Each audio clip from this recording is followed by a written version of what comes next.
Hi guys, welcome back to my channel and to a brand new video. Today we have a new reading vlog.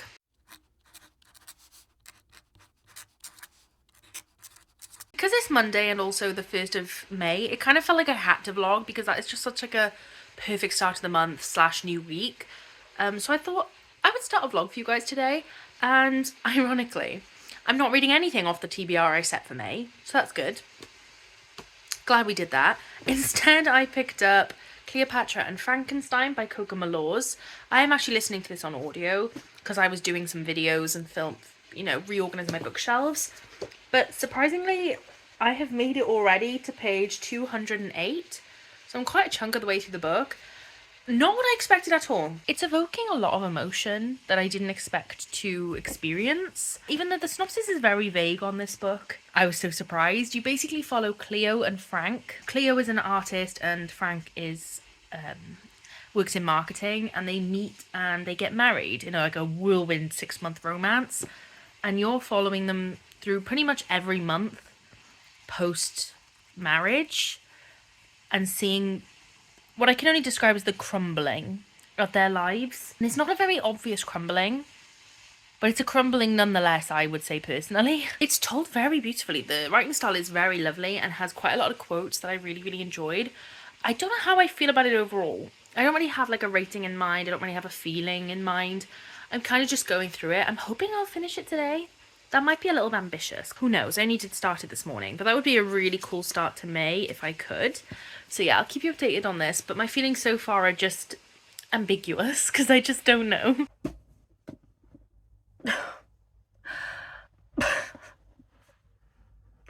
I finished and I'm so sad. I cannot begin to tell you how sad I am about this, because I truly am. I don't know if I ever told you what this was about. Following Cleo and Frank, who meet one night and kind of have like a whirlwind romance, get married, and then you follow their married life. I'm gonna cry again, hang on.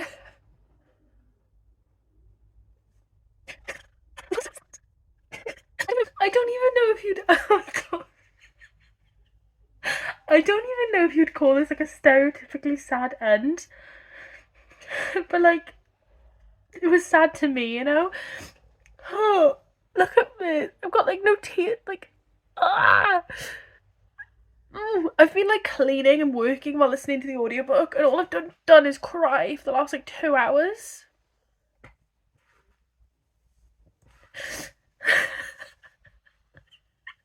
I can only laugh at myself, truly. I'm gonna leave this in so you guys can see like how much emotion this book evokes. Okay, let's try and compose ourselves. I can't believe this is at the beginning of the vlog as well. I'm gonna look crazy. Okay. So yeah, we follow their lives, and I don't want to say anything about this story because anything I say will spoil. All you should know is there's quite a few trigger warnings. You should check them out. The ending is bittersweet. It was the only correct ending, but it didn't make it any less hurtful that it's not what I wanted personally out of this story. It'll be what some people want. I've got to be careful what I say so I don't set myself off again. This is beautiful. This is a masterpiece. I think personally, do I want to give it a 5? I don't know. I don't know if it's a 5 or like a 4.5. I definitely think it's a 4.5. It was only going to be a 4, but then like the amount of emotion I felt in this today is insane. I think the reason it's not a 5 is because it did like feel very long, and as much as I loved the characters, there wasn't, and they did have a lot of backstory, and like they did develop a lot through the book. I still didn't feel very connected to them that often, although, to be fair, I obviously did feel connected enough to sob. It does stay at the top, tender, devastating, and funny. I'm not really sure what's funny about it, if I'm being completely honest. But yeah, I would say this is a 4.5. It's amazing to me how the writing style was, because there was moments where it was just like a normal story. Like, they were just normal sentences. And it would be like shouting out like vagina now and again, just like randomly, you know what I mean? Like, it was really weird. But then there were other moments with such profound sentences that literally had me like stopping and staring in air, like, oh my god. And so many things made you like reflect on yourself and your own life and taking the beauty of life and stuff, and how having like these people didn't have the best upbringings and how that affects you in the future.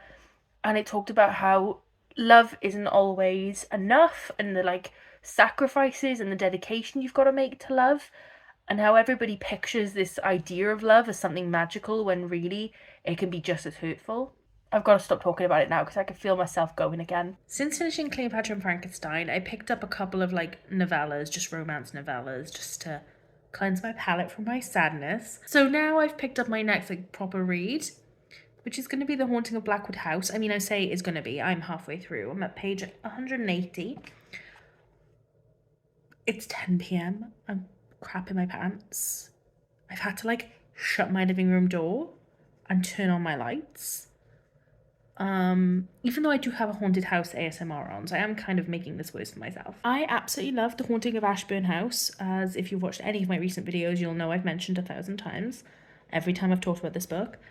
So you're probably sick of me saying it, but I really love that book. I think Darcy Coates has made such impeccable atmosphere. Like, the way that they write is just so good, and yeah, I just really appreciate the writing style, and the sentences are very beautifully written. They're also bloody terrifying. Like, this is a scary horror. I love paranormal horror, I really do, but there is nothing better than haunted house books. And I don't know anybody who writes haunted house books the way I want them to be written. Darcy Coates is writing them the exact same way I want them to be written. So if you know of any books like these, haunted house novels that are like paranormal, I would like to know of them, please. I do prefer them not to be slashers. I don't like slashers. I would rather it to end being paranormal. But if you know of any, let me know. But yeah, I'm about halfway through. I have no idea, well, more than. I think I could definitely finish this tonight, but we'll see on the fear levels, because I am genuinely pooping my pants. So that's fun. I'm here to give an update because it's been quite a few days actually, and I've just been super busy, so I haven't updated. The last time I talked to you, I was starting The Haunting of Blackwood House. I have finished The Haunting of Blackwood House. I actually finished it the same night. I again sat there and read the entire thing in one sitting. And I can safely say I am addicted to Darcy Coates. This is the second book I've read of hers, and the second book I've given 5 stars to, and that is so rare for me. So I don't know if I talked to you about it. I think I told you about Mara and the seances. I don't want to say too much because, again, it's a brief synopsis for a reason. You know, I don't want to spoil anything other than the fact that this is a haunted house story, and it is a haunted house. And I will say the one thing I love about Darcy Coates is it is actually paranormal. Now, I know some people may consider that a spoiler. I'm so sorry if you do. I do not, because I go into horror paranormal books a lot of times and then they end up not being paranormal, and it's actually my biggest gripe about paranormal horror books. So to tell you that this one is paranormal, it's probably a good thing. If you're interested, if you get as annoyed as I do by these things. I actually think this one might be my favourite over Ashburn House. Both 5 stars, but I think this one just beats it. I loved the fact that she had Neil. So Neil, her boyfriend, I can't remember the character's name of the other one, but she was on her own. And as a result, it made me feel very isolated and alone and kind of more scared. Whereas every time Neil popped up in the book, I felt the relief that Mara felt as well, because obviously not being on your own feels less scary. And he was also a really nice cinnamon roll character. I really loved him. And yeah, I just love Mara and Neil together. I love the people who popped up at the end. All in all, a really, really great book. I'm so excited to reread all of these in the future when I've like kind of forgotten them, and just savour every book that Darcy Coates has ever written. I can't wait. Speaking of, I then couldn't help myself but continuing with my Darcy Coates read, and I'm reading Gallows Hill. Now, I started this on Thursday night. I started this on Wednesday night. It is now Saturday, and I haven't had a chance to pick it up. I read only to page 43, and then I fell asleep at 9:30.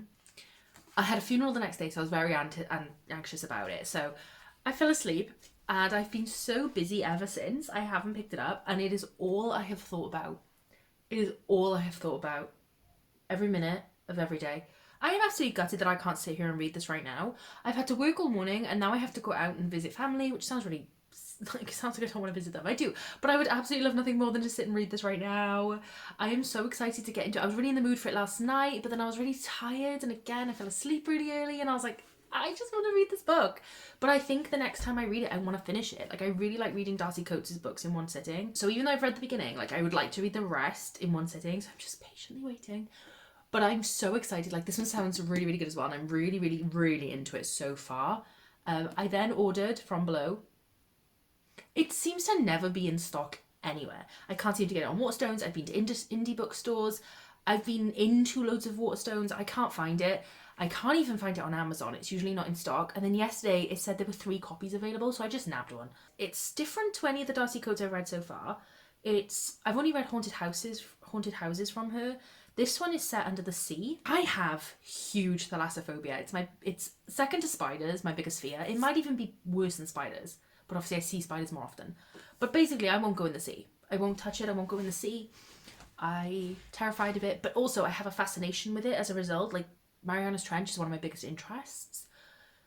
And I don't know why, because I'm terrified. But yeah, basically that was a tangent to say I've ordered From Below, and I will probably be reading that when it arrives on Monday. But yeah, I've started this. I'm so excited. I just love Darcy Coates so much. I cannot believe it. I hope this streak continues with her. And then a very random side note. I didn't mention it because I didn't think I'd be reading any in this vlog, but I did start A Court of Thorns and Roses last month. It's a reread, obviously. I love this series. And I didn't expect to read anytime soon because I kind of read 100 and something pages in one sitting and then never picked it up again. So I thought, oh, I'll see when I pick it up.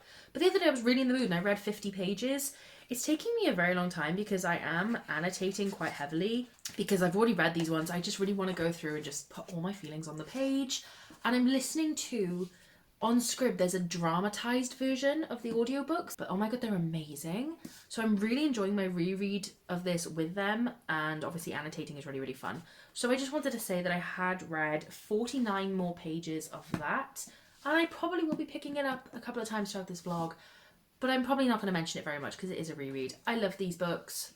I think ACOTAR was a 4-star, but the rest of them are 5-star, so we'll see if that sticks. I made a coffee and I'm scared it's going to go cold. Definitely not cold. Very hot. Ow. I have an update of 2 different books. First of all, I finished Gallows Hill last night, really late, so it was like 2 a.m, so I did not update the vlog until now. This was terrifying. I think this was borderline too scary for me. I gave it a 4.5. I loved it. But this one is different to her other books because, I don't want to spoil anything, but it's not quite the same paranormal as the other 2. I would say this one is more zombies. I think that's a fair justification of how to say it. It's never used the word zombies, but that is more of what this is. It was very creepy, very scary. I really, really liked the characters in it, but there were some sentences that had me gagging. Full on gagging, and the other 2 have not been like that. It's also a case of, like, in the other books, when another character is there's kind of like a reprieve from the fear. That's not the case in this book, so it just got me more and more scared. Yeah, it was really, really freaky. I loved it. I gave it a 4.5. I don't really know why it hasn't gotten a 5. It just didn't feel like a 5. I don't know how to explain that. It just didn't feel like it. I got in the mail this morning From Below, another Darcy Coates books. I think all I'm ever going to haul over the next like month and a half to 2 months is Darcy Coates until I've completed the collection. So I am currently reading this evening Zodiac Academy and Heartless Sky. Obviously everybody knows this is my favourite series, well, one of my favourite series. So obviously I'm loving it. However, book 7, this one, we've been through a lot. We have the same villain as we started with. We have the same people. Everything is the same. Nothing is happening. And dare I say it's getting repetitive and a little on the boring side. That is being very, like, picky about it. Like, it's not boring. It's a great book. But also, the writing's never been good in this series. I've said that since the beginning. The writing is not good, but it is addictive and I love them anyway. The writing in this is so cringe. I've actually gone, ugh, quite a few times audibly. Sat on my own actually making noises because the I don't know, they just talk to each other and they're like, I'm the man who does this, and I'm like, I can't with you. So actually it's affecting me a lot more than I thought it would, and it's kind of affecting my love. Like, this was definitely a 5-star, but now we're getting closer to the 4. And I'm like, okay, fair enough. It's just not quite doing it for me, and I am getting a little annoyed. Like, I have read almost 50% of this book, meaning I've read almost 400 pages. Nothing has happened yet. Nothing, not nothing. I don't want to spoil anything because obviously it's the 7th in a book, but basically we're preparing for a big battle. We have been preparing for a battle since the beginning of the book. Since 0%, and we are still preparing for a battle at 45%. And it doesn't look like we're going to get to battle anytime soon. I think it's going to be the end of the book. And I'm like, if I have to read 800 pages of preparing to battle, I'm going to be cheesed. I kind of feel like since the next book was supposed to be the end and now they've extended it, it's kind of like annoying me because there was no need for this book to be this long. It could have been, so far, we could have cut out everything that's happened and not added more books to the series. I just personally, dare I say, I am a huge Zodiac Academy fan and a huge Caroline Peckham and Susan Valenti fan. But dare I say, it's beginning to feel like a cash grab. Because these books are expensive. They are £20 to £30 a hardback. And they continue to just keep releasing the books, which just feel the same. They just feel the same. I feel like I'm reading the same book over and over and over again. I really liked the storyline that just happened in book 5 and 6 with Tori. I won't say anything. I loved that. And now I feel like we're just back to nothing's happening. Granted, I love the characters and I love the world, so I usually absorb it no matter how long it is. But we're no longer at the academy. And that has ruined it completely for me. I haven't updated this vlog in a few days because I was actually off filming a Tessa Bailey vlog. So in between talking to you, I have read all of these books in a 24-hour vlog.